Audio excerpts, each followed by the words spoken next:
An important contribution to Marxist discourse made by Lenin and his successors was the posing of the national question. Lenin's view of national liberation and the right to self-determination differed considerably from the nationalism that developed concurrently with liberal revolutions.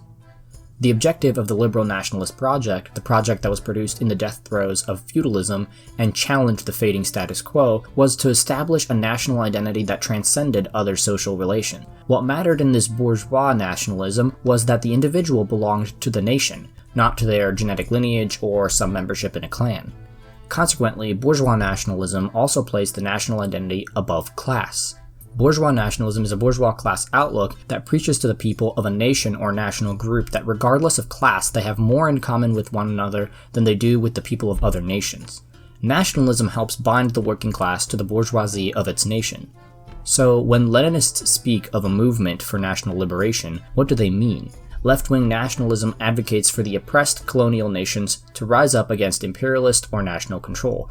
National liberation is anti-imperialist and demands the right of the nation to self-determination. How do Leninists define the nation? Stalin offers us a lucid and functional definition of a nation. It is therefore clear that there is in fact no single distinguishing characteristic of a nation. There is only a sum of total characteristics, of which, when nations are compared, sometimes one characteristic, national character, sometimes another, language, or sometimes a third, territory, economic conditions, stands out in sharper relief. A nation constitutes the combination of all these characteristics taken together. This definition is crucial as it demonstrates the fluidity of a nation, and ensures the right to self-determination even for peoples who may not share a common land or even a common language. The right of a nation to self-determination states that a nation has the right to its own destiny, that it may not be agitated by another nation, that it may be autonomous, that it has the right to enter into relations with other nations and secede from those same relations. The aim of self-determination is to put an end to the system of national oppression perpetuated by imperialism, to render it impossible and to unite the class-conscious proletariat under its own banner and not one of the national bourgeoisie. For Lenin, self-determination was not only a right of nation, but a requisite condition for the victory of socialism. Lenin also stressed that national self-determination was incomplete within the frameworks of capitalism. It is not enough for a colony to reform away colonial rule. If a country continues to be controlled by finance capital, it has not truly achieved self-determination. This was and continues to be the case in many African states, where formal political secession still allowed foreign capital to dominate both the political arena and the economic sphere.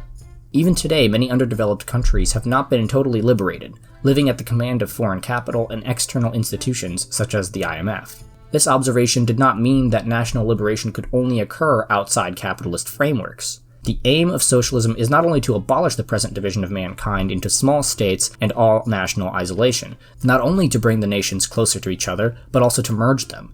And in order to achieve this aim, we must, on the one hand, explain to the masses the reactionary nature of the ideas of Renner and Otto Bauer concerning the so-called cultural national autonomy, and on the other hand, demand the liberation of oppressed nations, not only in general, nebulous phrases, not in empty declamations, not by postponing the question until socialism is established, but in a clearly and precisely formulated political program which shall particularly take into account the hypocrisy and cowardice of the socialists in the oppressing nations. Just as mankind can achieve the abolition of classes only by passing through the transition period of the dictatorship of the oppressed classes, so mankind can achieve the inevitable merging of nations only by passing through the transition period of complete liberation of all the oppressed nations, i.e. their freedom to secede. The solutions of each nation to the national question vary based on unique political, economic, and cultural conditions. In this way, the national question for Marxists does not assign a correct, static, and unchanging answer to the problem of the national oppression, but rather offers a dynamic and overdetermined explanation for each case. To sum up, the bourgeois and proletarian solutions to the national question are very different. The former dissolves class boundaries, rallying the workers under the banner of the local bourgeoisie. The latter rallies the proletariat under its own banner. It is an anti-imperialist struggle for democratic liberation. It should be said, however, that both bourgeois and proletarian national liberation are not truly end goals in themselves. Capital, for example, oversteps national boundaries and moves tendentially towards a global economy, towards globalization. We see this today with multinational corporations leading the advance of capital against national identities.